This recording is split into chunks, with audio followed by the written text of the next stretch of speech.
Assalamualaikum, Rashad. Welcome to Well, Spotlight. Walaikum Assalam, Rashid. Thank you for having me. Yep, Yes, definitely.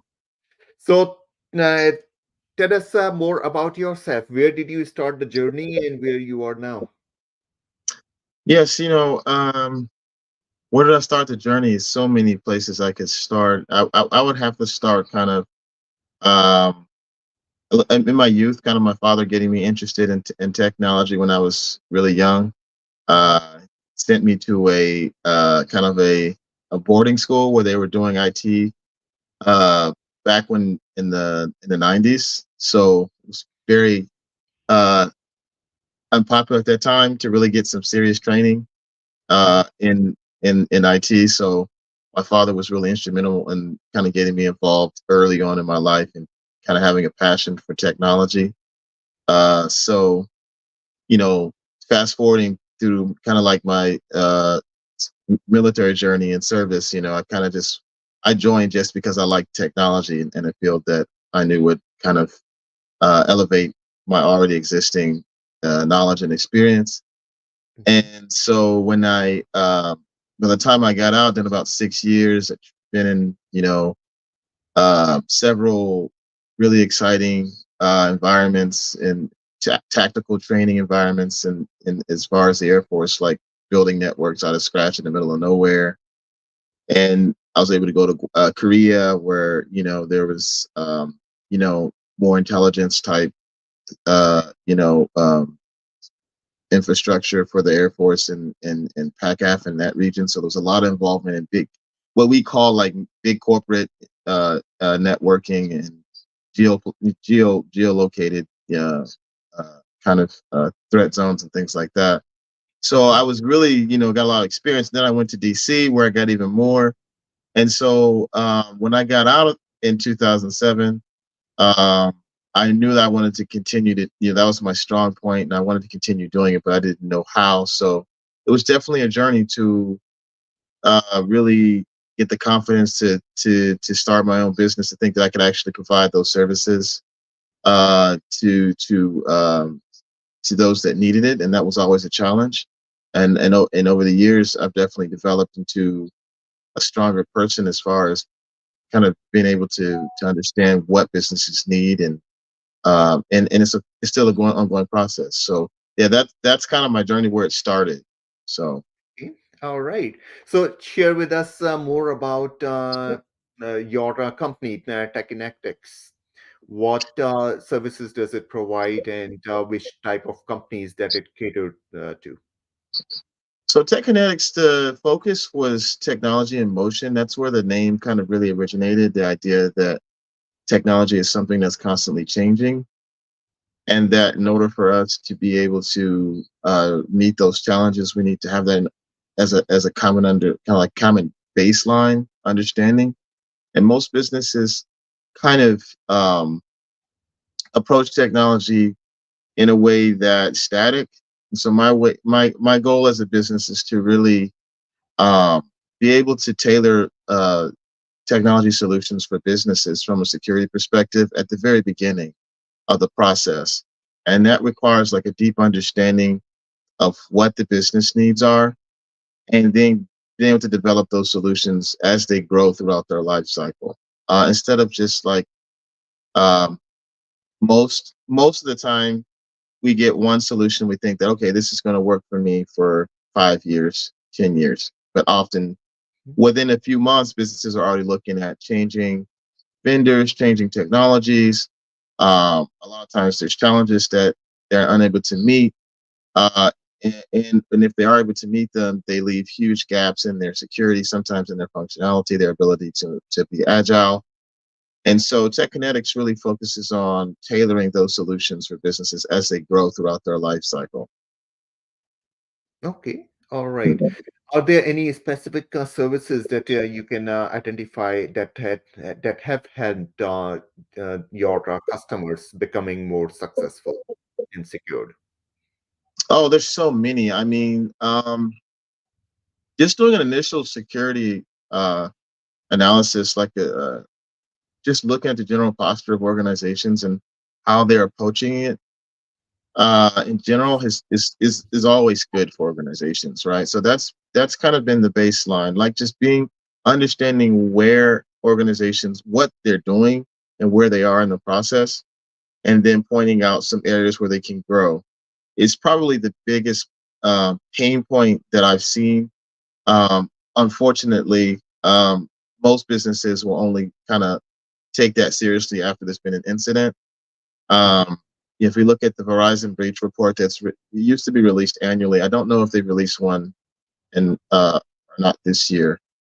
But there's so many, especially in retail, hospitality, in the medical industry. There's been many breaches, and a lot of times there are not only monetary consequences but legal consequences to those breaches. So being able to kind of get businesses to see that before incidents is really the strong point that we try to focus on. Okay. Where do you see the industry going as a cybersecurity? With everything moving to cloud, and then kind of the edge computing and a lot of different technologies that are being introduced, even looking at the industrial kind of edge environments where people are, there's not a lot of security actually. Uh, it's it's it, it's really going, and then of course with AI, there's so many different points that of growth that we as professionals have to pay attention to. I would definitely point to the cloud space as being one of the most critical at this point, as organizations are typically leaving a lot of their data in the cloud and sometimes managed well, sometimes not. Um, and just being able to understand what opportunities there are, and still realizing that there are responsibilities that they have once they move to cloud.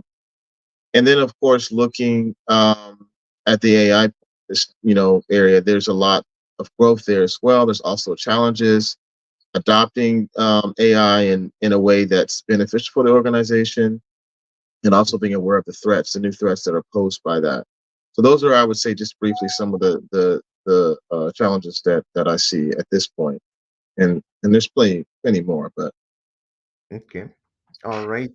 And to counter those challenges, what do you think are the top three things every company should do? I mean, top three things, real quickly, I would say having a professional that you can actually speak to give you that second set of eyes on what you think may be a good system, that you maybe think you're doing it right. Always having a second set of eyes that can actually give you uh, kind of some detailed solutions, best practices, and give you kind of like more of a vision to what you may want to do in the future. And secondly, I would say having the right solutions to those problems, and being able to tailor technologies to those solutions, and getting the right expertise in place to meet those challenges. Thirdly, I would say ensuring that the businesses are accounting for time, they're accounting for cost, uh, and and that they're accounting for the various setbacks that are inevitable, uh, that they're unavoidable, the black swans, right? That they're always there. So yeah, those are kind of the 3 points that I would say major points to Okay. look at. All right. Where do you see your company in the next 2 to 3 years?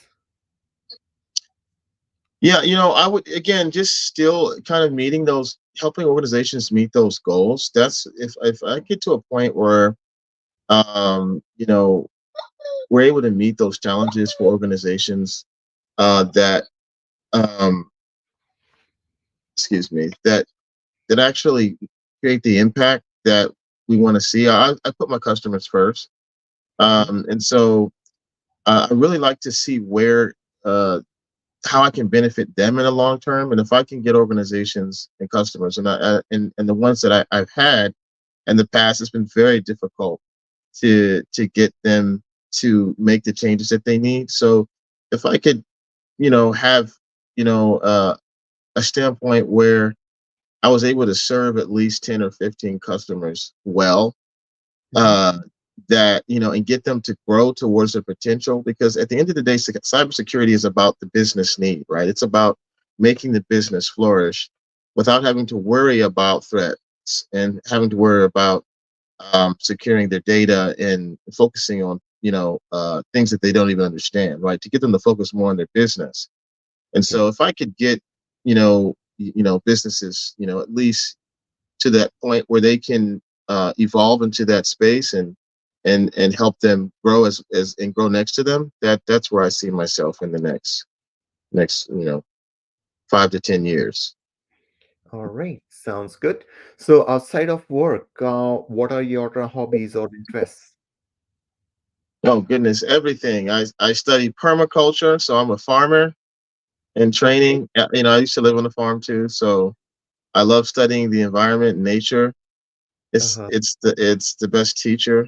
You know, God's creation, Allah's creation, subhanahu wa ta'ala, is the best way to learn how to integrate, how to grow, how to see how data and information travels throughout the life cycle. So yeah, studying nature is my best. One of the I love doing that. I love animals. Also, I study at Boston Islamic Seminary in the Masters in Religious Leadership program. It's been an opportunity. I've studied with some great scholars there. I've been able to meet other, participate in other, faith, interfaith groups and councils and things, and it's been good. So yeah, I do. That's kind of like my hobbies. I'm not spending time with the family Hmm. and doing things like that. So yeah. Okay, that sounds good. And just a last question: what message would you like to give to fellow entrepreneurs? I would tell them, especially now, given what's going on in the world, to stay focused on the goal that we are trying to reach, um, which is ultimately we are trying to get to our Creator and reach Him in a way that in a good condition, and that we need to have resources to do that. Um, and as Muslims, we need to stay connected to one another. I think that businesses should focus on establishing links to the world that benefit humanity, and to focus on delivering value that represents our deep values that we have. Right. I think that sometimes as businesses we get too caught up in just meeting the financial goals and forget the larger goal. And as more as we focus on the larger goals, the more the financial goals will materialize. And I've seen that in my life so many times. So my recommendation would be to focus on the bigger picture, to never lose sight of that, and to make those alliances, and don't be afraid to be criticized or learn new technologies, new environments, new ways of doing things. Not to be afraid to integrate with larger humanity in bringing those solutions that are needed, and not to give up. Because it's very easy to give up and lose track of what we're really about. And once we do that, then we're not becoming the better version of ourselves. And I think that's the ultimate goal of any business. All right. No, thank you. Thank you for sharing that wisdom. I really appreciate it. Thank you for being part of AMCOB and being in the group of thriving business owners. Absolutely, Kashif. Thank you for having me on. Yeah, Most thank appreciate it. you. All Yes, right. sir. All Alaikum. right. Walaikum salam.